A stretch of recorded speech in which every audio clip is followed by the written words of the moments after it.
కక్ష కట్టి ఎస్ఎస్ శివకుమార్ చేస్తున్న రిమాండ్ ఇది కానీ అన్యాయం జరిగిందంటే నాకు అన్యాయం జరిగితే ఏ కామన్ పీపుల్ కు న్యాయం జరగదు. ఇది అంటే ఎస్హెచ్ఓ దృష్టికి పోలే మేడం. ఎస్హెచ్ఓ ఇప్పుడు మారినారు సార్. మొన్న సైదుల సార్ అని ఆయన వచ్చినారు, ఇప్పుడు ఇంకొక సార్ వచ్చినారు.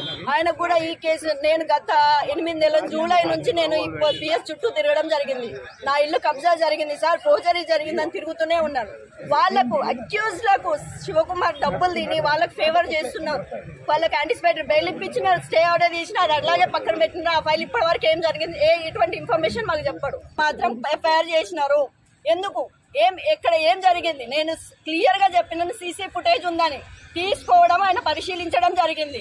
ఇప్పుడు ఆ సీసీ ఫుటేజ్ ఎక్కడ ఉంది? నేను అది అడిగిన తర్వాత కూడా వీడియోలో ఇష్టం వచ్చినట్టు చేసుకోపని మాట్లాడడం జరిగింది ఎస్ఎస్ శివకుమార్ గారు.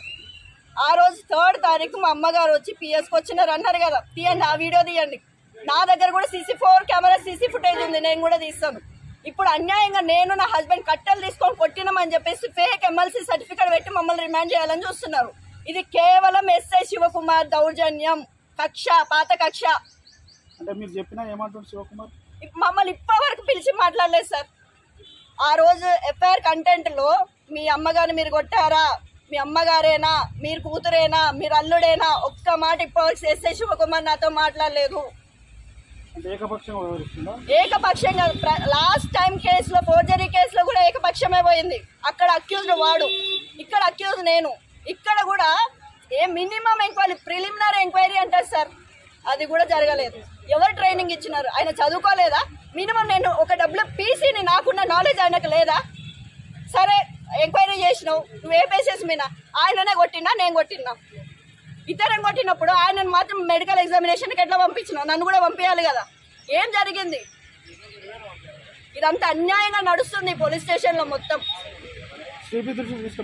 సార్ ఇంతకుముందు నేను DCPకి, ACPకి, CP వరకు కంప్లైంట్ చేయడం జరిగింది. అది CP వరకు వెళ్ళిందో లేదో నాకు తెలియదు. మేము చాలాసార్లు CP ఆఫీస్కి వెళ్ళి కలవాలని ట్రై చేసినాం, మమ్మల్ని కలవనీయలేదు. గోవర్ధనగిరి CI సార్ మమ్మల్ని CP ఆఫీస్లో కింద కూర్చొని మాట్లాడుతుంటే కూడా మమ్మల్ని వెనక్కి పిలిపించేసినాడు. మమ్మల్ని CPని కూడా కలవనివ్వట్లేరు. మరి నేను యూనిఫామ్ వేసుకున్న నా పరిస్థితి ఎట్లా ఉంటే కామన్ పీపుల్ పరిస్థితి ఎట్లా ఉంది? నేను ఈ కనీసం ఈ ద్వారా మీ CP దగ్గర పోతే నేను ప్రతిదీ క్లియర్ గా మాట్లాడడానికి సిద్ధంగా ఉన్నా, విత్ ఎవిడెన్స్.